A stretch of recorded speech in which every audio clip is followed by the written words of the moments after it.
Coming up on this episode of the Social Hour, Unmarketing Scott Stratten joins us. He's a social media expert, and boy, does he have opinions on how not to do it. Plus, Starbucks boots Jonathan's card. Boo! Zarli for your neighbor's stuff. Yay!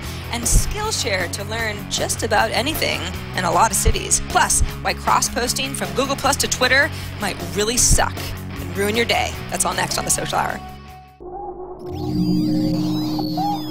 Netcasts you love. From people you trust. This is TWiT.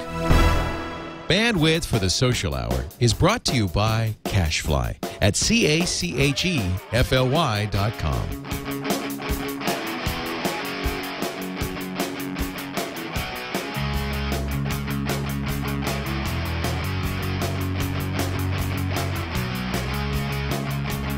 This episode of The Social Hour is brought to you by Audible.com. To download a free audiobook of your choice, go to audiblepodcast.com/social hour. And by Netflix. Watch thousands of TV episodes and movies on your PC, Mac, your iPad, your iPhone, or your TV instantly. All streamed directly to you, saving you time, money, and hassle. For your free 30-day trial, go to netflix.com/twit. Welcome to another edition of The Social Hour. This is episode 21, which is a big one. We're going to get wild. From Petaluma, California, I'm Sarah Lane. And I'm Amber MacArthur from Toronto, Ontario, Canada. Very excited to celebrate our 21st birthday. I can't believe we've done 21 episodes, Sarah. Me either. In one sense, these shows are always weird because it's like once you get into a rhythm, it's as if we've always been doing the Social Hour on Mondays. But then I think 21 weeks ago really does seem like, well, it's half a year ago. So yeah, and you know what? A lot of strange things have happened to us. So you know, it's gone quickly, but on the other hand, it has been very unique. That's true. To say the least. That's true. We have had a roller coaster of 21 weeks. That's for sure. We have, but it keeps getting better and better. And I'm actually really excited about our show today because we have a guest that you actually are familiar with. Yeah, we have Scott Stratten on the show, and for anyone who's on Twitter and follows what's happening in social media, you will definitely know Scott. If you don't know him, you should get to know him. He has written a book. He goes by the name Unmarketing. He's Unmarketing on Twitter, and he has great advice about social media. Unlike me, who approaches social media kind of with a smiley face and, oh, it's all good, Scott has some pretty strong opinions and some great advice, I think, to keep people on the right track. So can't wait to chat with him, and I think we have him on Skype right now. Yeah, we sure do, Scott. You've actually been listening to our wonderful description of you. I mean, is that accurate? Do you have a lot of really strong opinions about social media? I think everybody has strong opinions. It's just who choose to share them, and I just share them really loudly and obnoxiously. And the bigger the platform gets, the more I yell. But I think that's one of the things that works. People get attracted to people with passion, regardless of where that passion goes. And I just tend to be passionate in a very loud way. So when you say you yell and you have passion, I mean that I can definitely think of some people who are active in the social media space who could probably say the same thing. But what are your triggers? I mean, what do you feel deserves yelling? Well, you pressed the button before we even came live. I think today was about automation on social media and people looking for ways to scale and to outsource and delegate. You know, let's just be there if I don't have to do the work. And that, like, you'll see a vein coming out of my neck and it'll start pulsating up in my top of my head when people try to automate authenticity. And I really believe you can't do that to me, especially Twitter. It's like a networking event. It's like sending a mannequin to a networking event to try to, yes, we're there, we're just not there. I don't think you can have presence without being present. That's a huge issue for me. So when you said, Scott, go ahead, Amber. Sorry, Sarah, I was actually just going to follow up on this point because I think I agree with Scott in theory. The thing is, I sometimes think that there are exceptions to the rule. So, Scott, are you one of those people who says, you know, if there's a certain instance where maybe you're sending out the same message and it's just easier to send through a Hootsuite or something like that, is that okay, or are you just totally against it? Well, it's like anything in life. There's always exceptions to rules. The problem is when we make an exception, then we make an exception for the exception. Let's say, take the show for an example. I could have pre-programmed a tweet in or a status update to go to Google+, Twitter, Facebook, and LinkedIn to say, I'm about to come on the show, because I know that would have been easier. and it was me typing it and go out there. The problem is there's two issues. One's the platforms don't talk to each other very well. You can't do the @ and the # don't transfer over to Facebook very well. The adding people to a Facebook status doesn't sync into Google Plus properly.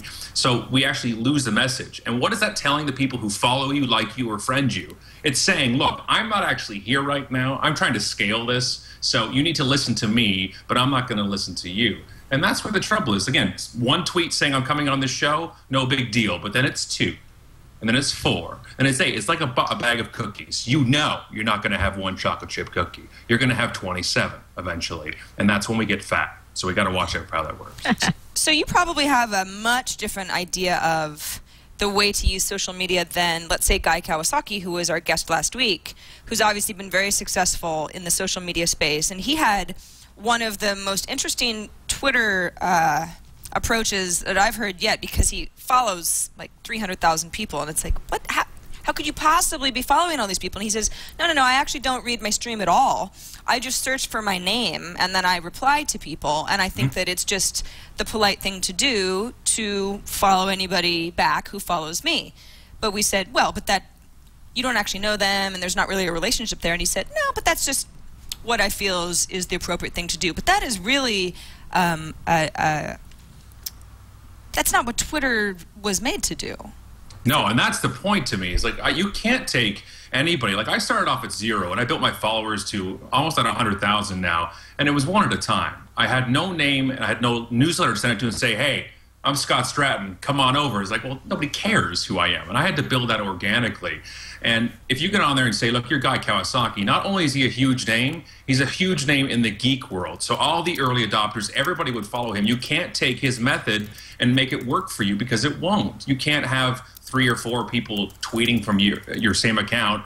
People want engagement. People want to talk. But I do agree. I can't read all my tweets either. The biggest mistake I made on Twitter was 2 things. 1, I sent out an auto DM to anybody who followed me initially to say thank you for following me. And 2, I did automatically follow everybody back, the first 32,000 people that followed me. And he's right. I don't look at my stream either. It's a huge train wreck, and I have to make private lists now. It's actually why I like Google Plus, because now I'm starting fresh with lessons learned, and I only add people to the certain circle that I really am going to read, that I really am going to follow, because nobody can follow 30,000 people. Nobody can follow 3,000 or even 300 people. So when somebody says it's a courtesy to follow them back, no, it's not. I think it's inauthentic if you're not going to actually read what they say and follow what they say. It's just like a courtesy. It's like the Pope reaching over the pulpit and saying, yes, I'm blessing you all at once, and I really feel for you. And we don't know each other. We can't connect that way. And I think it's really inauthentic. Follow those that you're interested, not out of obligation, not out of expectation, but out of interest. Right, because that's the most, that's how we would act with each other in real life. In person. Yeah, no, I think it definitely is good advice. I'm curious, Scott, because I know we both do a lot of speaking and have consulted with companies on the topic of social media. And I seem to get the same question all the time in terms of people not having the time to manage all of this. And they'll say, I just don't have time to keep up with this.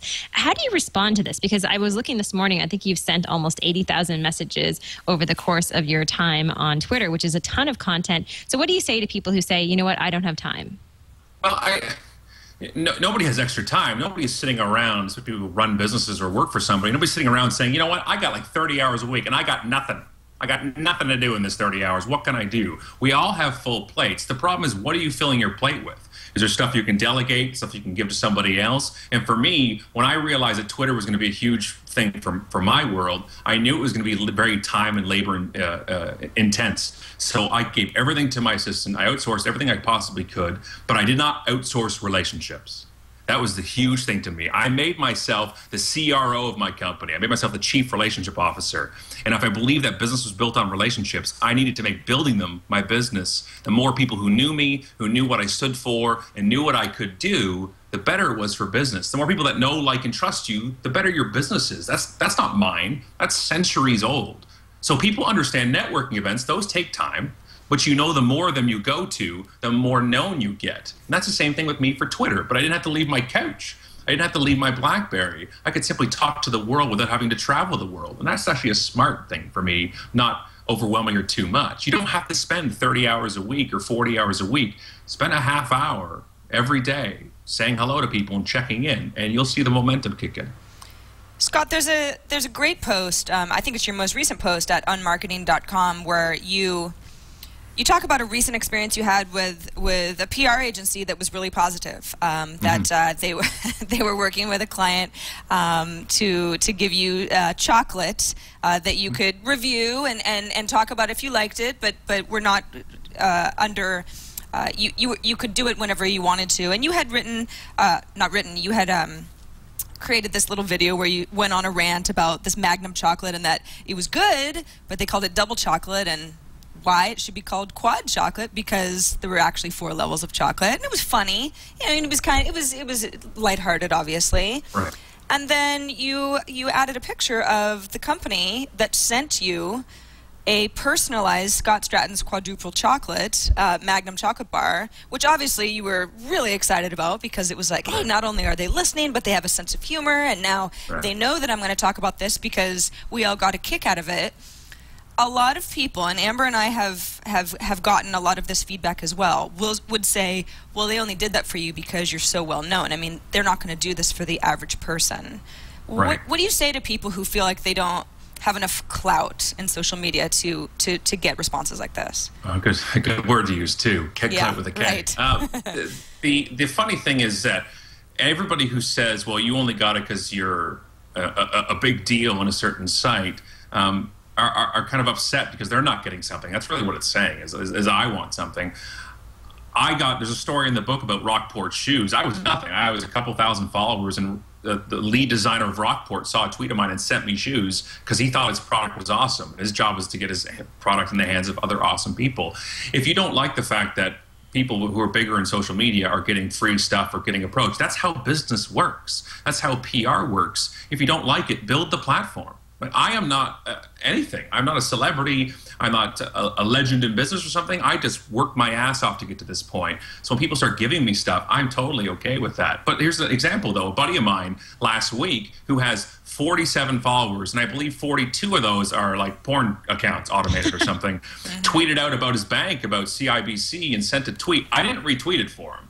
He just sent it out, and they called him within 3 hours. And they fixed and hooked up something that his local branch wouldn't do. And it was all because of Twitter. Companies are still listening to, like Guy said about his name popping up. Companies will see their name popping up. Sure, it's weighted. Sure, the more louder people, they want to silence quicker. But people are listening. The playing field is much more level than it was before. And I remember, I did have 1 follower. I did have 1,000 followers up to where I am now. Put the passion out there and build the platform if you want to leverage what you've got from that. And I'm not gonna complain. It does feel good that companies want you. It does feel good that an ice cream company came to me and wanted to sponsor and pay me to eat their freaking ice cream. Isn't that every person's dream in the history of mankind? Certainly. Yes. But the lesson in that blog post is actually really deep down, kind of behind the scenes with that is, I got paid to help promote their ice cream, and I told the company, I told Ogilvy, I said, I'm not going to blog about your ice cream on my marketing blog. It's just not going to work. And they said, no worries, of course. You're not going to do it. Just come to our events, eat the frickin' ice cream, and that was it. And I did that video. I put it up on their Facebook page. And the next thing I know, Dury from Ogilvy shows up with a case of those ice cream bars with my name on it. And I literally ran up to the office where I'm sitting right now and wrote that blog post to say, these guys get it. It wasn't because my obligation was done. I hadn't to do anything else for them anymore for the rest of the whole contract. And they made me get excited about it again. It shows that if you want influencers, you want people to talk about things, make it awesome, and also make it about ice cream. That's always handy. Do you find, Scott, that a lot of people are curious and can't really figure out how to measure if they're successful or not? I'm not going to use ROI because it comes up over and over again. But is there a way to measure your success on Twitter and other social media sites in a way that you can tell that you're having the right effect? Well, I think you've got to set your own metric. So especially for people, it's different if you have to prove to yourself it's working versus proving to a boss, somebody who signs the budget, who thinks Twitter is called Tweezer, and people go on Bookface all day. It's a different justification. You've got to set the benchmark. Okay, you've got to set the metric and saying, Why am I going on here? Why am I going on Twitter? Is it to increase people reading my blog eventually? Is it to increase contacts or my circle or my network or my web? Or is it to say we need more conversions and sales? You've got to set that benchmark and say, look, here's the last 3 months, here's the next 3 months, and see what increases. But you got to be careful. You understand that you're not sitting there staring at your phone saying, what's your ROI? What are you giving me? You know, it's a tool. It's a piece of equipment, and these things are just websites. It's what you do with them. Somebody else can go on Twitter and tweet 80,000 times like me and get nothing, and get absolutely nothing from it. It's what you're doing in that network with that tool. And for me, I can tell you right now, if you want ROI, don't share this with anybody. If you want ROI, I can equate every single dollar of my company's revenue this year back to one way or another back to Twitter. But it never would have came if I got onto Twitter and said, I need ROI right now. This has been 2.5 years, and Amber, you know this. It's 2.5 years of just nonstop living on Twitter, and it does pay off, but you can't be walking in looking for the payoff. Agreed, yeah. So, Scott, obviously Twitter has worked very well for you, and you've got a system that works well and that you enjoy, and you are you're invested in. What did you do before Twitter? I played Xbox a lot. And I just looked out the window a bit, wondered where I forget if any friends. And before that, I just did viral. The agency that I ran, we just made viral videos for companies. We made 70 of them over 7 years. So before this, my networking was back in the earlier days. It was like Rise.com was one of the first, to me, social business sites there was before we had the term social media. And I focused on that. I focused on the virtual and the person. We ran local events and brought the people virtually to them. And actually, I still find that a huge mistake today is networking online is not a replacement for face-to-face. It's an enhancement. And you've got to do both, really, to make it successful. You got to go to the tweet ups, you got to go to the meetups, you got to go to the conferences and see people you've talked to virtually, because that's really what solidifies the entire relationship and the trust with each other. So, yeah. So before this, I paid attention to my pets and my family, and now I'm just off into space somewhere else. And one last thing I should say, Scott, because I know it's been probably half an hour since you tweeted, so you're going through with withdrawal right now. But I did on Google Plus mention that you don't eat salads. You're not a very healthy eater. You love ice cream and lots of junk food, and I've seen this firsthand. So has Twitter had any other negative impacts or impact on your life in terms of family, food? Are you going downhill that way, Scott? Or are you going to be okay? The funniest thing, every time I go somewhere, and I'm on the road all the time, I tweet out I'm eating a soy burger with tofu. Just kidding, I'm actually having a bacon burger. And Amber, who is not on a lot all the time, somehow is always on there when I'm tweeting about what I'm eating, and she just comes up and punches me right through my BlackBerry for what I'm eating. So it's actually, to be perfectly transparent and honest to you, it's actually it's an issue. It's really an issue to be on, the BlackBerry constantly for my son, for my girlfriend, that to the point where I've turned off audio notifications on my phone. So unless the phone rings, which nobody phones me except my son's school or home, I've turned off email notifications, tweet notifications, everything. I've unsubscribed from everything. So I'm back in control of my social media. And people say, well, how do you know you got a message on Facebook or a DM? I said, I log in when it's right for me, and I'll check it. So I have no email notifications now whatsoever from any of those sites. I had to take back control because all I was doing was on the BlackBerry. And the biggest learning lesson for me was it was my morning to cook breakfast. So obviously I went to Denny's, and I took my little guy. I took on Junior, as he's known. And we went to Denny's, and I left my BlackBerry in the car. And you guys know, when you leave your phone somewhere, you just feel naked. And we went into the restaurant. I turned to Owen, and I said, buddy, I forgot my phone. Can we go back and get it? And he goes, can we just forget it for breakfast? And I'm like, oh, you well played. He knew he just got a trip to Toys R Us because of that. He knew I played on the guilt. And he's right. We're so focused on trying to figure out what's going on everywhere else. We forget what's going on right here. And we got to remember that sometimes, that right in front of our face is what we've always wanted and we've got. I totally identify with that issue, Scott. I have turned off audio notifications and in as many cases as possible, email notifications for everything, just because, I want to say, I'm going to go be on Facebook for a little while now. Let's see what I've missed since the last time I logged in. Obviously, Twitter is your kind of power social network of choice. This is the last question for me, Amber. I'll let you finish. But what other social networks, or is there one that, I mean, we talk about Google Plus a lot just because it's the newest, but is there something besides Twitter that you think is an undervalued tool socially, or that you're keeping your eye on? Well, the problem is, I think people get, especially, you know, we're obviously in our bubble over here, and we're always running around like ADD-ridden squirrels to find out what's next. And I think we really suck at now. We're really bad at tools we have now and 5 years ago. Hell, we got GeoCities and AngelFire sites from 10 years ago that still need to be tweaked, you know, that aren't ready for public consumption. So for me, I like the potential of the places that have been around for a while. Like I can talk, you know, more geolocation. You can talk about augmented reality and how the ComScore came out about QR codes and how people are scanning them. It doesn't really matter to me. I look at the current things and say, you know, what can we do with them now? Which is why Google Plus is kind of weird for me right now. I love it because I'm setting it up the way I should have set up Facebook and should have set up Twitter. But I'm just kind of talking to the same people on like 4 platforms now. And, you know, you got to kind of pick and choose your spot. And I just start ignoring what everybody's saying and say, it's good for me. Now that Google Plus has Angry Birds, I'm up there more than I should. And I don't look at the sites next. I just think they're all add-ons and other things, and just focus on one thing at a time. Cool. Well, thank you so much for joining us, Scott. And I have some advice for you. I think you should make sure that you eat healthier on the road, you get some exercise, because we need Scott Stratten for the long haul. And finally, just a quick plug for your book. Where can people get it? Yeah, it's Unmarketing, Stop Marketing, Start Engaging. I'll put a recipe book out next of all my deep fried favorites. You can get it right there on Amazon, any bookstore. You can grab it. And I think I just saw it on Kijiji for $3. So go jump in and get that. Perfect. All right, Scott. Well, I'm sure you'll be tweeting in a few minutes for all those people who have been missing out. And thank you for joining us. Thanks so much, Scott. My pleasure. Thanks a lot, guys. What I like about Scott is that, yes, he's opinionated, and yes, I realize that he kind of plays up that I got something to say and I might be angry about it, but he makes really good points. He's very honest about what works for me. Don't let anybody tell you that there's a right or wrong way to do this stuff.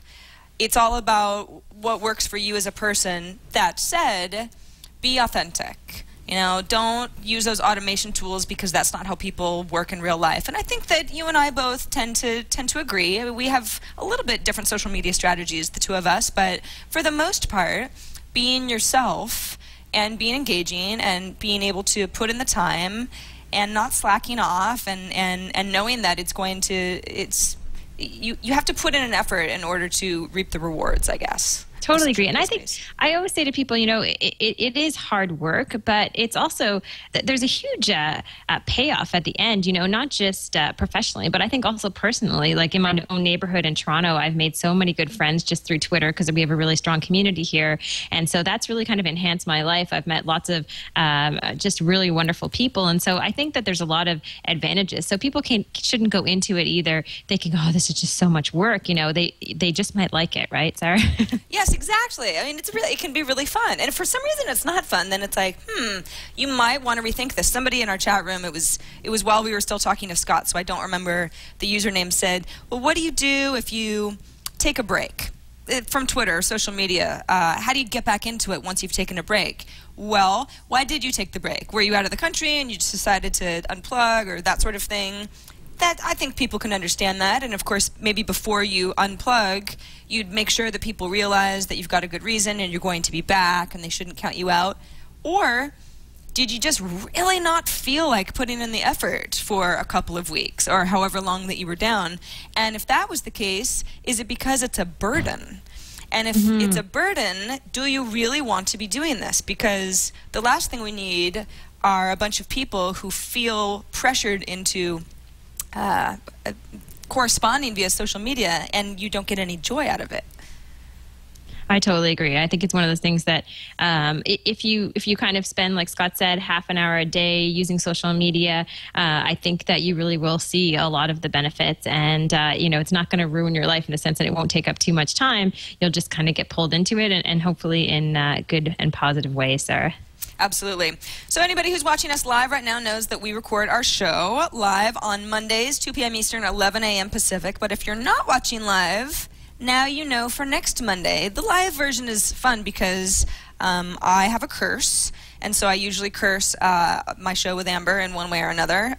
Today, I made her video stop for just a second. So you're welcome. Just one of those fun things. You know? Sarah has amazing powers, people. You know, it's been really interesting working with her. You know, the tech gods are not so much with us on the show. Nonetheless, that makes for interesting challenges, Sarah. And of course, people can also email us at thesocialhour@twit.tv if they want to send us their feedback, if they have some great site that we're missing out on, or a tip too. If they have a great idea for using social media that we haven't talked about on the show, that would be awesome for them to share it. Absolutely. I want to quickly thank Audible.com before we get on to the rest of our show. We have a lot more stuff coming up. Audiblepodcast.com/social hour. What will that do for you?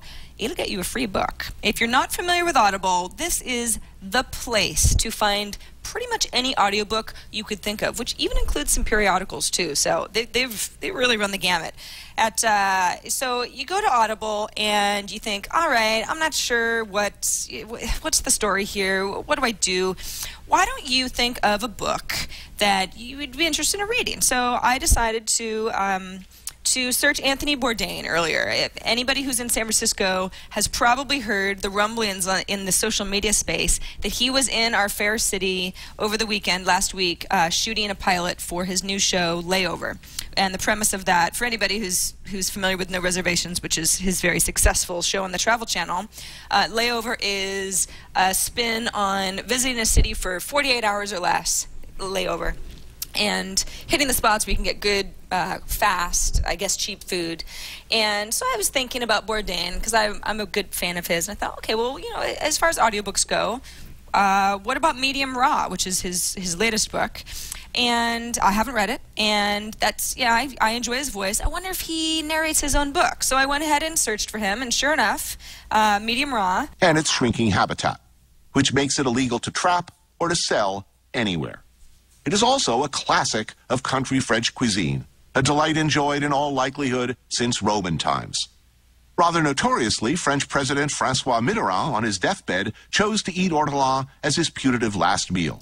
And a written account of this. So you get the idea. I mean, it's like, oh, wow, I love this stuff. Bourdain has very different eating habits than I do, but I still really respect his love for, you know, the fine and hard to find and kind of insane parts of eating for a living. So that's something that I think I'm going to pick up and listen to coming to and from work, which is obviously why audiobooks, if you're trying to find a reason, why would I want to listen to an audiobook rather than read?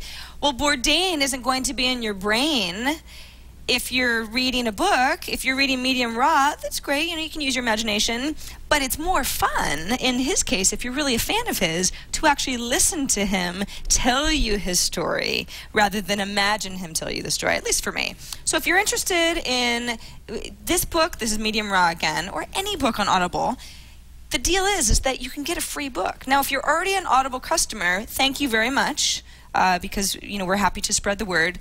But I bet you can think of somebody that you know who's never tried it before or for whatever reason would really like a free book. If you can think of somebody right now, please use our special offer, audiblepodcast.com/social hour. That way Audible says, ooh, you came from the social hour, and they thank us, and we reap our own rewards too. So thank you again to Audible for sponsoring this portion of the show. Amber, are you an Anthony Bourdain fan? No, you know what? I've never heard of him before, and I was very intrigued when I was just listening to him there. I could have just listened to him forever. Not that you don't have a beautiful voice, Sarah. Well, but, it's not as beautiful as his. It's okay. I understand. Maybe I'm hungry.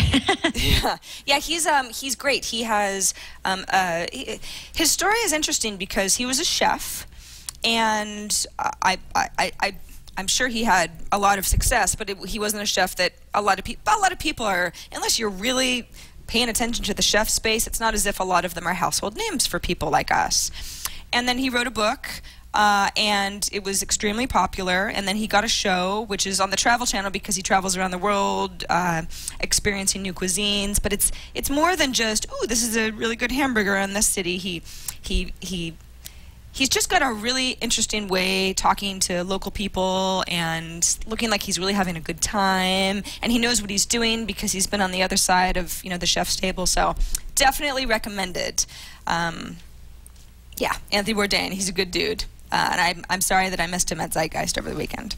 All right, so Amber, Hilo.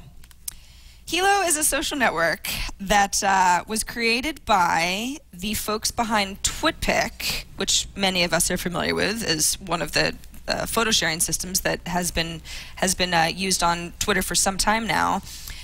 And what's interesting about it is that it acts very much like Twitter. They have different buzzwords, as in, instead of tweets, it's pings. Instead of followers, it's a listeners, and who you're listening to rather than following.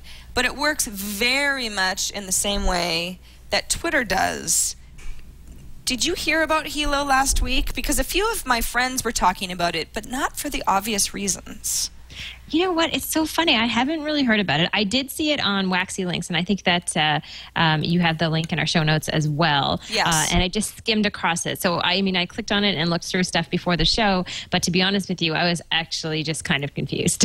So I'm really interested in hearing more about it because it seems like it's like Twitter for fakesters. Does that make sense? Well, it was. So this is, yeah, okay. So Andy over at waxy.org wrote this article that explained a little more about what was going on over at Hilo. Hilo just launched. So I had set up an account and literally nobody I knew was using it. So I was like, okay, well, we'll see. I'll reserve my username kind of a thing.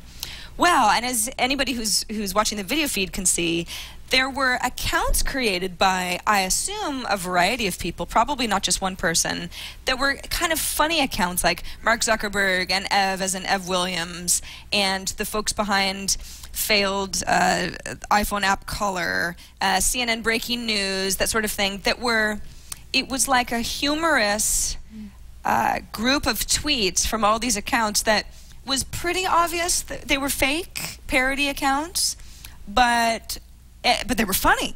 They were really funny. As far as social media expert, says stupid things like the 10 top reasons that social media matters, that kind of thing. And Evan Williams, there was the whole backstory about how he was the CEO of Hilo and he was going to do all these crazy things and he was going to do things that he got wrong at Twitter, type of a thing. What's interesting about it is that the people behind Hilo don't consider this a joke Twitter site at all. I mean, they want it to be some sort of a Twitter competitor, or at least some sort of social media player. And so they've been deleting accounts, not all of them. The Ev account for Evan Williams, who of course is one of the founders of Twitter itself, was deleted, but they haven't all been deleted. So I wonder if they're going to say, well, listen, people might really be confused whether that was the real Evan Williams or not. And someone with a generic social media expert account, if that's funny, we don't care so much. But there was a little bit of backlash from the community saying, what's wrong with the people at Hilo? They're trying to make a Twitter clone, first of all. It's so obviously a Twitter ripoff, and people are having fun, and it's just going to bring attention to the service. And if it's a good service, then people will start using it seriously. But they're killing the fun before it even catches on. So interesting. I think that's one of the best things about social media is that if you put a site out there, you create something that you think, okay, this is how people are going to use this site. Very often the community will take that site and do something entirely different with it and come up with their own spin on things. So it's fascinating to watch those type of stories. So we'll have to kind of keep following along and see what happens. And it kind of leads well actually into our next story, which is a little bit odd as well, Sarah. The Jonathan's card story, which I know you had on the rundown a couple of weeks ago, where Jonathan Stark had made his Starbucks card available for people to not only buy Starbucks coffee for free, but also to load up the coffee card so that other people could get free coffee. So it was kind of like a give and take relationship. At the stores, you have leave a penny, take a penny. The same concept, except this was in digital form. Now, there's been lots of controversy around this story. Thousands of dollars has flowed in and out of the card. However, as of, I think, late last week, Starbucks shut down the card because there was a bunch of policies that were broken. And there was a guy who was a hacker who also got involved in using the card in ways that just weren't acceptable. And I think even Jonathan didn't agree with. So the story it's been going on for a while. It's sad because I love this idea that Jonathan, whoever he may be, had, where it was like, you can load up a card with money and then use it later or give it as a gift to somebody. I actually got a Starbucks gift card once, which I thought, this is sort of a weird gift, but it ended up really coming in handy. And the idea is, hey, you've got $10 and you feel like adding it into the pot for somebody else who wants that $2 coffee and just doesn't have any money with them at the moment. They can go ahead and see if there's any money left on the card, and then when they have $10 later on, they'll replenish it, and probably wasn't working out that way. I mean, I would imagine that some people were just getting a bunch of free coffee from the card out of the kindness of strangers. I think a lot of people, I actually emailed him to do an interview with him for a column I write for. And at the time last week, he said for every 2 people who were getting free coffee, only 1 person was donating. And I suspect it was even less than that. Yeah. So even if it was an interesting experiment, I mean, Jonathan was probably disappointed that more people were putting in money and more people were taking from it. But I think that's kind of to be expected. It's amazing that really that people are kind enough to put in money at all. I love these sorts of experiments because it really lets you see how well these sorts of experiments work, you know, that kind of pay it forward thing.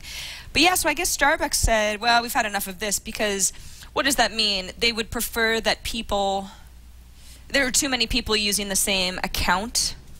Well, I think they were okay with it at first. You know, it seemed as though they were kind of cheering him on. But then what happened was when this one person got involved and tried to use the card in different ways and kind of hack up the system a little bit, they sort of pulled back and said, you know what, we're just not going to honor this anymore. And so they cut it off. But Sarah, I don't think, I mean, you would agree, this is not the end of social experiments like this. I think this is just the beginning. And this was on a pretty small scale. So you can imagine what type of things will be done down the road, maybe even on at a greater level than this. Yeah, absolutely. You know, it's funny, on my drive up this morning, Burning Man is coming up. For anyone who isn't familiar with Burning Man, it's a bunch of people go to Black Rock Desert, Nevada, and they kind of have this alternative city for 10 days. Anyway, they had the original founder of Burning Man, and somebody who wrote a book about it to talk about just why Burning Man has been so successful and what makes it so interesting. And you hear all about these art cars and everyone's being kind to each other. And I've always sat and thought about it like, yeah, well, I know how people really are. I love this idea, but I just don't know. But then again, for the last hour, it was a show called Forum that's based in the Bay Area. They're talking about how there's this gift system. It's not even a barter system where you really go out there and you act differently than people act the rest of the year, where you bring this fabulous art or gifts or food and you want to give it to other people because that makes people feel good. And then people want to reciprocate, and so there's this whole overarching feeling of love and happiness and community. And I listen, I think that sounds so good in theory. I don't know how that extends in real life or even online, because especially with anonymity, once that comes into play, it's like, hey, if I can have $5 free, you know, and not have to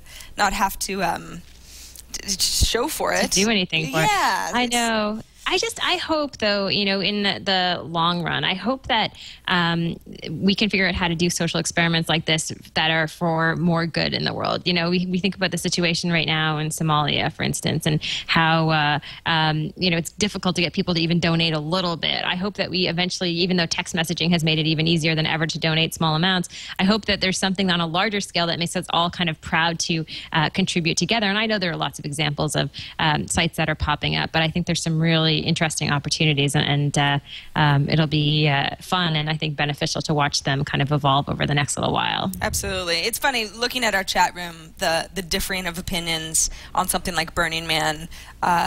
I have never been, so I only have the opinion from an outsider, but it's the whole idea of people going, oh, stupid, or oh, it sounds kind of neat, or oh, I wish people could act like that all the time. It's like, it's just these experiments, I hope, continue to happen. I hope there are more Jonathan's cards out there that, just give us a sense of what people are willing to do when they're supposed to be nice to each other. We're supposed to be doing well.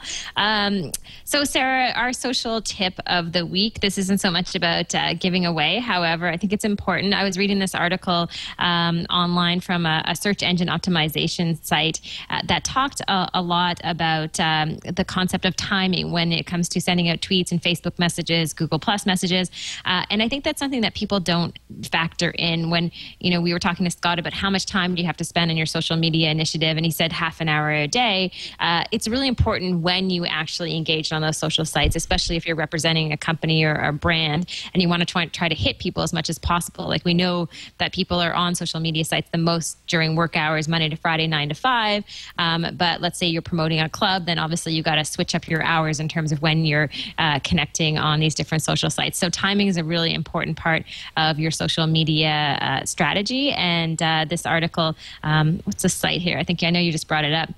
This article really touches on that, search engine optimization, and I think puts that into our heads when we're trying to get something like this underway. Yeah, time of day, seasonality, and location are the three main categories that they touch on. And I think, it's funny. I wish we had brought this up when Scott was still with us, because I'm sure Scott would say, screw all of that. Don't worry about the time of day. Just when you've got time and you want to share something, just share it. And if you've got a good community, then it'll be worth it for everybody. However, and Amber, you know all about this, we follow our numbers for all of our shows, our subscriber numbers, or the times of day that people tend to tune in to our chat room, and they really do vary, and it's pretty consistent. Fridays are sort of slow. Sometimes Monday mornings can also be slow. The summer, we end up getting higher numbers because people are out of school. Well, some of the younger people are out of school, but people tend to be around a little bit more to tune into stuff like this. We also see shifts in the types of stories that we see from other journalists. And then you also get, I see this all the time, I don't know how I feel about it, is the tweet, if you missed it last night, here's that article I wrote that I didn't get enough feedback on, and so I feel that I need to send it again. I see that from my peers all the time. Somebody might have posted something they were really proud of at midnight and feel like, that just probably got buried. I should send out another link, type of a thing, because it's true, middle of the night, probably not peak tweet stream reading hours. I know, and it's so funny because you have to think, like, for myself, for instance, I always get on Twitter. Oftentimes it's really late at night. I'm finished running around for the day doing a bunch of stuff, and I'll get on Twitter and send out links, after 10 o'clock, which is not the most effective time to do it. If you really want to sort of think strategically, there have been lots of reports that have been done about the exact best times to post on Twitter and Facebook. I think I read a study not that long ago that 3 p.m. Eastern on Facebook was one of the best times on a Wednesday to actually post something that would get shared on Facebook. So there's a lot of research available online to try to target when you can be the most effective. And I do think it helps people when they have a lot of other stuff to do, just kind of figure out the best timing for things. I've had people ask me before that, they're thinking of sending out a really important tweet on a Friday night. Well, clearly that's not the best time to send it. If you're trying to promote an event or something else, you may want to wait till a more strategic time to send out that message. So just a little thing to think about. Social media timing does matter. It does, and I think that it's Friday night. You mentioned, it's like Friday night also sometimes is a really big TV dead zone. So these are sort of rules that have shifted and are obviously evolving. And with the whole online culture, it is a little bit different than something that Nielsen ratings would be able to give us as far as TV watching time. But people do, in general, again, this is a generalization, but in general, we do have habits. People tend to be more engaged at certain times of the day, based on the fact that most people have 9-to-5 jobs and this and that. So yeah, that's all stuff to take into consideration. Obviously, you don't want to abuse it. You don't want to be annoying online, but at the same time, you want to make sure that you're aware of the timing of things and even the time of year. Okay, so Amber, the next website I wanted to talk about, which is one of our spotlights, is a website called Zarli. That's Zaarly. And the reason that I wanted to talk about it is it reminds me off the bat of another site called Neighbor Goods, with a big difference. Neighbor Goods is a way, it actually it is sort of a sharing, more of a sharing and bartering system, where if Amber, you and I were neighbors, that truly neighbors, where you lived 3 blocks away from me, and my vacuum cleaner broke, which it actually did recently, so I haven't vacuumed my house in a while, and you weren't going to use your vacuum on a Saturday, and I needed to use a vacuum, and you lent it to me, either for free, because that's how you wanted to do it, or let's say it's a really nice vacuum and it has value to you, and so you say, oh, $10 an hour type of a thing. Mm-hmm. We could do that, and then when I'm done, I give it back to you, and it's a rental system for household stuff. Zarli is very much like that, except that it's buying. So it's not so much a renting, borrow for a specific amount of time. It's who's near you who might have something cool that you would want. They've set a price. You decide if it's the right price for you. Chad, if you want to take my screen, this is my general neighborhood in San Francisco, and you see all these little Zarli marks. They look a little bit like Google Map spotlights. So if I go ahead and say, all right, well, here on Haight Street, what's going on here? Someone is selling a Square T-shirt. I assume that's Square, the company, somebody wants a Square T-shirt. They'll pay up to $20. So maybe if I happened to work at Square, or I knew somebody who worked at Square, and I thought, I think those Square T-shirts cost like $5 to make. This could be a kind of a fun profit. You might get a hold of that person, or just make their day if they like the service and they they want to spread the word. These are actually a lot of wants here. Actually, you know what? I'm looking at the want view. So these are all things that people want. Translation Khmer to English. Ooh, this is interesting. Khmer is in Cambodian. I need someone to translate 5 one-page documents from Khmer to English. They're 3.5 miles away. That's actually not totally accurate based on where I live, but they're somewhat close. And they'll pay $30 for that sort of thing. So if I happen to be somebody who had that sort of skill, then that would make sense to me. I can also post to Zarli and say, for example, okay, so I don't have a vacuum cleaner right now. Let's say I needed a housekeeper. I need a housekeeper. This is and it gives you a description area so that it's not so general. I mean, maybe it's like, I need somebody just to vacuum, or just to, I don't know, dust this really high ceiling. So they'd need a ladder too, type of a thing. I will pay however many dollars or however many dollars an hour, and see if somebody gets back to me. I love this. I love this in theory. I worry about these sites, though, because they always seem like great ideas that need mass adoption in order for it to be helpful to everybody. What do you think? Yeah, no, I agree with you. I mean, I think in some cases, I do like sites like this. Maybe they're integrated into like local or community websites. In my neighborhood in Toronto, we have a community social network that is all built on Ning, and it's awesome. People go in there and post, things for sale. There are lots of comments about what's happening in the neighborhood. Our local police officer is in there all the time warning us if there have been any break-ins or anything along those lines. So it's a really active social network. So I can imagine how this might integrate nicely into it. And when you were talking about it, it just got me thinking the whole idea of like geolocation in really specific neighborhoods. I wonder if things in the social space will ever get so specific that it will come down almost to like a street.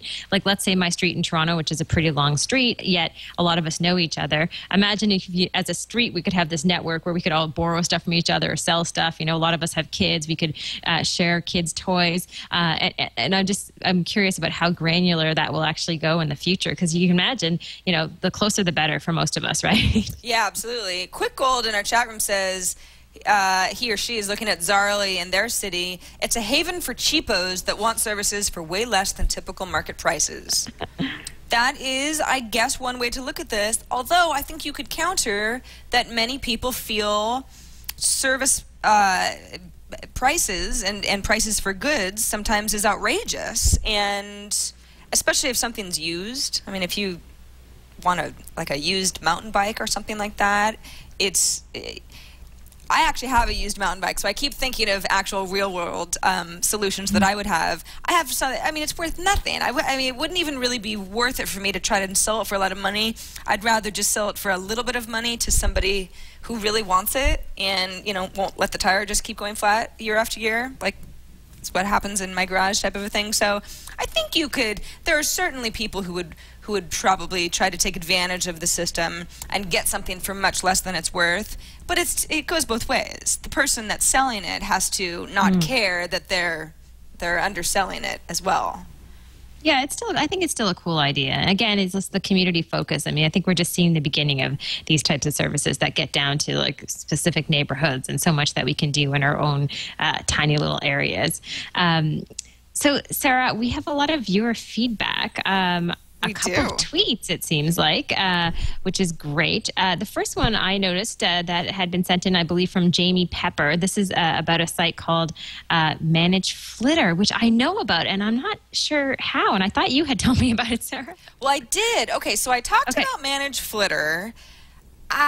or we talked about it however many shows ago, somewhere in the last 21 episodes, where it was a service. It's manageflitter, all one word, .com, where if you link it to your Twitter account, it will give you a sense of all the people you are following who either aren't following you back, if that's something that you care about, who maybe haven't posted in 3 months. So you can think of it as sort of an inactive account, somebody's neglected it, maybe you want to unfollow it type of a thing.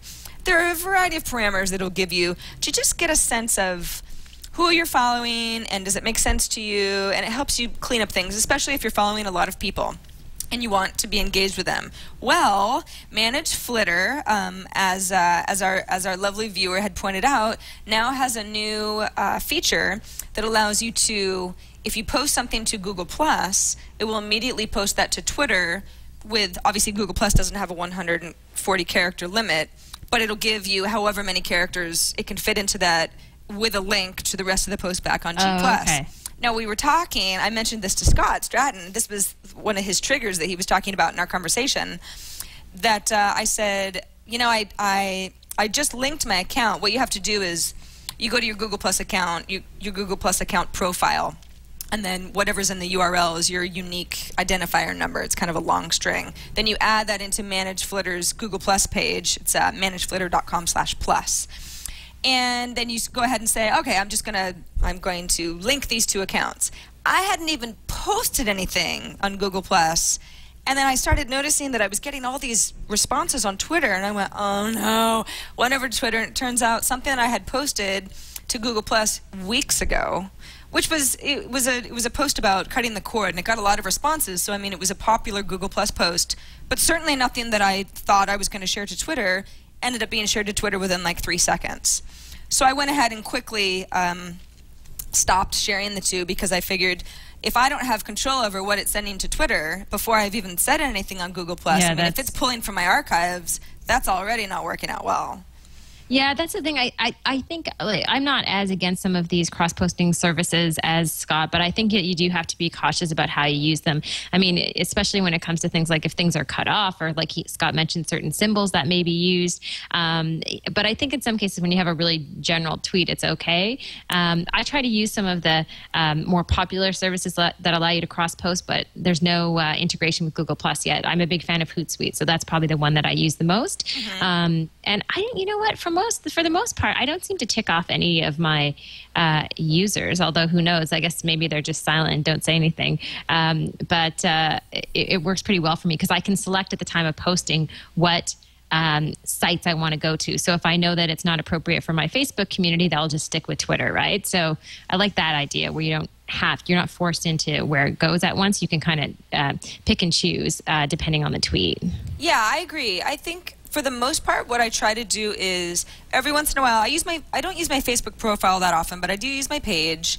My Facebook page, my Twitter feed, and then my Google Plus account are kind of my 3 main community places, at least right now. And I try my best to not always post the same stuff to each place. But every once in a while, like the next time I write some sort of long, rambling blog post that I think is really good and I want to share it with the world, I probably will share it to all 3 places. And in that specific situation, being able to auto-post is great, because it just saves you a little cutting and pasting. I think that people can tell the difference between wanting to send a blast out to the world every once in a while and being spammy about the content that you send out. I think people can tell the difference between those two. I think so too. I mean, and the good news is people, generally speaking, people will tell you if they're angry at you. Right. You know, you'll get feedback from people, or you'll kind of feel that they're cringing and they don't like what you're doing, especially with our community, Sarah. Like, I think the tech community is the most sensitive out there. And so they'll say you straight pretty fast, especially in the chat room, I'm sure. Absolutely. That is for sure. We also got another tweet. This was actually not directed to us. It was retweeted by somebody that I follow. The original tweet was from one of the founders of this website called Skillshare. The tweet was that they were launching an SF in Philly. And so I went, ooh, Skillshare, awesome. I get to be one of the first cities that this service that no one's ever heard of has launched in. Then I went to the website at Skillshare.com and I realized, oh, actually it's part of many cities already. Just San Francisco has recently been added. If you see over on the left-hand rail, there's a change city. It defaults to New York, but there are many cities that are involved as well, Toronto being one of them.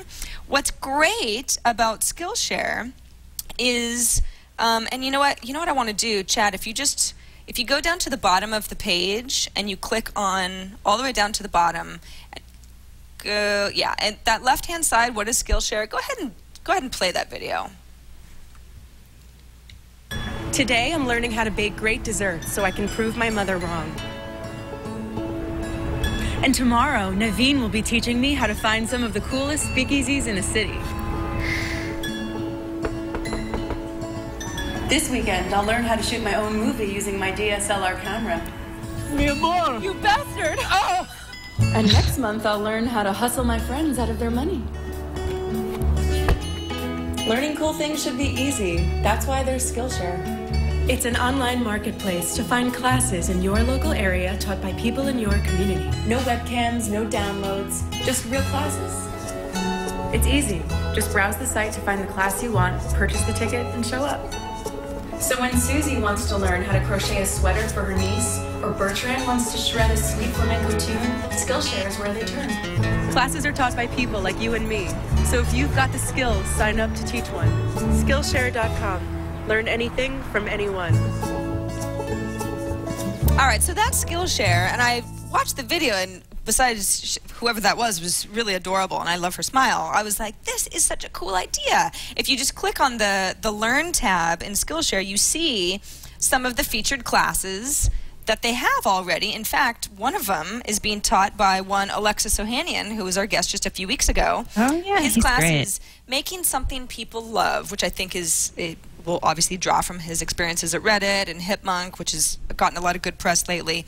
But it's just one of many classes that are being offered. Someone named Brian DeFeo is offering an Instagram workshop class, how to edit photos and grow your audience. Yeah, and then someone with the account Urban Oyster is teaching a fermented New York craft beer crawl. I don't know if that's so much a class. It's just sort of like this is a fun thing. Let me show you where to go. But I love this idea. Now I don't think I'm missing anything. It seems like there's not money being exchanged. It's more of I'm an expert on one thing. I'd really like to share it with as many people as possible. I'd like to set up a class. What's neat about Skillshare is that you can just set up a class idea, which is, you don't really lose anything. And if enough people sign up, then it becomes a class. And if it's almost like a Kickstarter thing. If enough people don't sign up, then I don't know, maybe you think of something else. You don't have the class. Yeah. But I think some of the classes I looked at, you do pay. Oh, okay. Yeah, so like how to get profiled in the New York Times, which would be a great class in terms of getting people to figure out how to write pitches to journalists to get covered. This class is $25. Looks like there's 4 spots left. The Instagram class is $5, so not very expensive. This is awesome, Sarah. I've never heard of this site, and there are so many things I've seen already that look like just really interesting, not long-winded courses, but quick sort of one-off, one evening away to learn how to do something specific. It looks like a lot of fun. Okay, yeah, so this class that we've pulled up, which is Get the Most Out of Your Google Apps account, I think a lot of people still don't realize that Google Apps is different than Google Docs, and there are a lot of really powerful tools there. $25 class. Hey, if you're a small business owner or even just a individual who's interested in honing your skills in a certain area, that could be really, really worth it. And I assume that if someone teaches a class and it's like, that was okay, then you could rate, and then that person would probably gain a reputation, so that there will probably be teachers that end up being awesome, that everyone wants to be in a class with, as it is in most educational institutions. But yeah, it's a community-based service. I love it too. Fun. Yeah, it's cool. It looks like if I click on Toronto, it looks like some cities haven't they haven't officially launched yet, but you can go and vote for that city, and then eventually you'll be able to have that service in your city. For example, 396 more votes are needed in Toronto before we can unlock that city per se. Oh, got it. All right. Yeah, Space so Guy cool. in chat room said, well, Toronto's not involved. And I said, well, I saw it in the drop-down menu. So it sounds like, as it's really using the power of the community well, it's like, we'll start offering classes in this particular metropolitan area as long as we know that there's a desire from enough people who are going to want to sign up for these classes and make it worthwhile for everybody. Yeah, it looks really cool. I mean, the classes are just all so interesting. So it looks like there's something for everybody on this site, and a lot of cities are up and running already. So great find, Sarah. Thank you. Tweet, I should say. Well, great find by whoever had retweeted Mike Karn J. That's his Twitter handle anyway. I'm probably butchering that. Yeah, for putting it on my radar. Thank you so much, Twitter stranger, whoever you are. Reminder that we want to hear from you. Obviously, getting your tweets. Anytime you tweet at us, if it's social hour related, we always bookmark them and make sure that we talk about them if we can. But you can also email us at thesocialhour@twit.tv. You can also send us a voicemail. We've gotten a couple voicemails lately, and they've been really long. 30 seconds or less is kind of that's sort of the sweet spot for being able to play voicemails on our show. That's kind of the timing that works out the best for us. 2626 SOCIAL. That's our Google Voice number. One of these days, I'm gonna commit to memory what SOCIAL is in numerical. Don't start right now, Sarah. I won't. It won't be now. And of course, 2626 social, easy. Right, 2626 social. That's our Google Voice number. It's probably a long distance number unless you live somewhere in Wisconsin, and then it might be local. You can also record a video. We haven't gotten any of those in a while.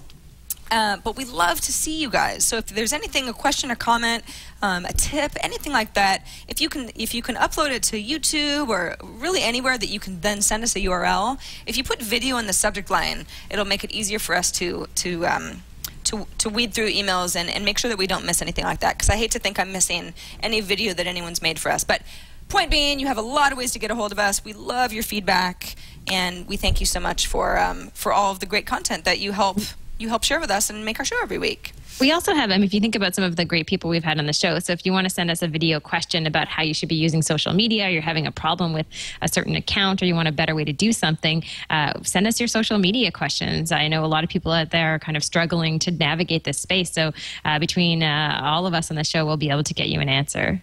Absolutely. Hopefully.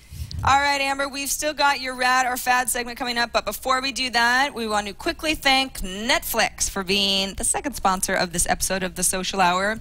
Netflix is just the best. If you don't use Netflix instant streaming, well, maybe use the DVD service. Gives you a lot of options there. I use Netflix instant streaming, and the reason that I like it is because, well, number one, it's because you can decide, I want to watch a movie, and start watching the movie within seconds. I have a Netflix widget on one of my Sony TVs in my house, so I don't even have to go through a box. But I also have an Apple TV, which has a Netflix widget, and I also have a Roku box, which has a Netflix widget. If I had an Xbox 360, I could watch Netflix instant movies that way. You see where I'm going. iPad as well. There are so many ways to watch Netflix instant movies. It's awesome. If you go to netflix.com/twit, that's actually our special URL, you can just sort of browse through the instant streaming queue and get a sense of what are the movies that they offer. Now, there are a lot of new releases. There are a lot of old classics. There's stuff for kids. There are television series. Mad Men is the new big cool one. But yeah, so it's not just movies, but some TV shows that maybe you haven't had a chance to get through. Maybe the TV show's over already, or in the case of Mad Men, it's going to start up again. Season 5 starts in 2012. So you've got a lot of time to get through 4 seasons and just go crazy. Now, here's where the deal comes in with Netflix, is that if you're already a subscriber, you already know that it's great. But like Audible, earlier in the show, there's probably somebody who hasn't gotten around to signing up for Netflix yet, or even doesn't even know about it, or thinks, it's too techie for me, I don't want a deal. It's obviously not too techie for anybody. I mean, you can watch right through a browser if you want to. Netflix is offering 30 days free 30 days of Netflix content. So that Mad Men 4 seasons, you can get through that in 30 days. Oh, definitely. It'll take a little bit of time, but you could definitely do it. You could commit.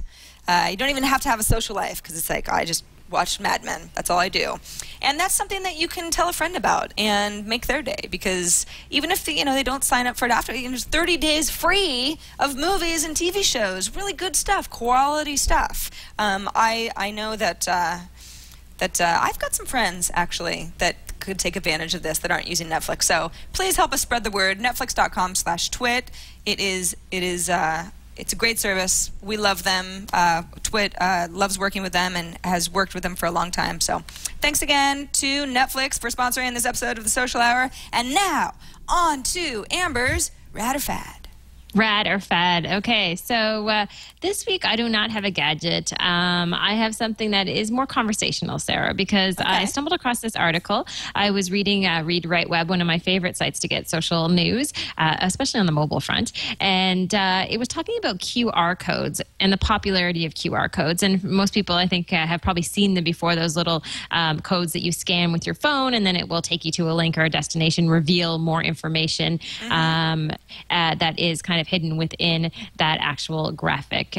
So they're very popular in other parts of the world, and they're starting to get more popular in this part of the world. However, not everybody is using QR codes. There's still a bit of a kind of slow adoption in the US and in other places in the Western world. So I was curious, are QR codes rad or are they fad? In the sense that I know they're good for some things. I've seen real estate agents use them really well on signs outside houses, so that you can quickly, scan the QR code and then get more information about the home. However, they're just not catching on super fast. So what do you think, Sarah? Yeah, I'm with you. It's funny because that QR code, it's sort of that black and white, garbly type thing. You do see them everywhere. So they're obviously all over the place. I was actually somewhat recently at a party. It wasn't even it was just like a house party. Somebody had in their office, but it was like an after hours thing, and they had a guy that was singing some songs for about an hour, and he had near where his little stage was set up, there were some flyers on the walls that had QR codes on the flyers so that you could scan that and then be able to buy his work wherever he was selling it. So I thought, oh, that's a pretty good idea. Did I scan anything? No, not because I didn't like his music, but I was sort of like, I don't know, my phone's in my purse, or I just don't want to do that right now. And I feel like I think that way when I see QR codes in general. Is I know what they do, but I'm not so compelled to scan what is usually a product for sale on a regular basis. And it has me kind of stumped in the sense that when they first came out and people started using them more, I thought, this is so cool. I even wanted to get a business card with a QR code on it. I thought, this is awesome, right? Yeah. And now I sort of have that feeling too, where I just don't find myself using them all the time. And if I don't use it, I wonder, who else is using them, right? And so I think there are certain applications for them, but I wonder if it's a sort of a fad that maybe is going to go away and then, rear its head again in a few years when more people are comfortable with the technology. Looking at our chat room, it does seem that we've got people on both sides of the spectrum. Mark W. says, hey, this is rad. I was in northern Michigan, and I saw one on the door of a small joint. I don't know, eating establishment, I guess. And it forwarded me to a nice page with the menu, prices, etc., which is pretty cool. That is cool. That's definitely cool. I guess it just it's. I wonder, Amber, your point that it hasn't seemed to have caught on in our area of the world as it has in other places. I just wonder why, because it's like it will need to continue to catch on or it will never be rad. Yeah, I mean, even if we think it's rad, if it's not widely adopted, then it'll turn into something that goes away, which kind of means fad. Yeah, I don't know. I can't really decide on this one yet, Sarah. I know this is, I'm not trying to get out of this rad or fad, Sarah, but I don't know. If I can say, I think it's sort of a fad right now and kind of cool and everybody wants to do it. I think that would be appropriate. And I think it'll be rad down the road when I think there's a higher adoption rate. And I don't think they're dead, right. But it's just a little slow right now, I think, with getting people comfortable with it. Yeah, I think it's almost a... we don't know yet. Rad idea, fad in execution, if that makes sense. I think I've scanned a QR code maybe once or twice just to prove to myself that it actually works and takes me somewhere. And I know I don't speak for people who might think that QR codes are awesome, but I guess just if I think of my own experiences have I started to, oh, yay, I see a QR code. Let's see what information it gives me. It hasn't turned into that for me. You know what's so weird? Speaking of QR codes, I live nearby a Jews for Jesus. It's not really a church. It's almost like an office building. And they have a QR code on their front door. And I walked by it the other day and went, what would it give me? I guess just information about when they meet or, you know, sort of the community. But I still wasn't compelled to scan the QR code. I just wondered what you know was going on behind the door type of a thing. So I don't know. Maybe people could, this would be a good thing for people to send us emails about. If you have seen a really good use of a QR code, then you could let us know, send us an email, and hopefully maybe you can take a picture of it or give us some information about how it worked. Because for people who are using them, like we've seen in the chat room, it looks like they are really beneficial. So we need more stories like that before we make an informed decision. Well, oh my God, Chad, who's running the board, says, I think rad, rad, rad. So you heard it here. Chad's kind of got his finger on the pulse of the cool stuff. He knows what the cool kids are doing, so maybe we're just behind the curve a little bit. Amber, before we go, I really wanted to play this bonus video because as people who watch the Social Hour know, you tend to sneeze a lot. And I just wanted to prove, this was sent in by, of course, now I haven't written their name down. I'm so sorry. I'll make sure that you end up in our show notes. Somebody who had noticed a sneeze on a very old and perhaps familiar show. And she's made some books for him. She made this for him? Yeah. Memories of our first year together? Oh. Sorry, I had to sneeze. God, you sneezing, I'm crying. I know. It made me so excited. I just started sneezing. You know, that is very romantic.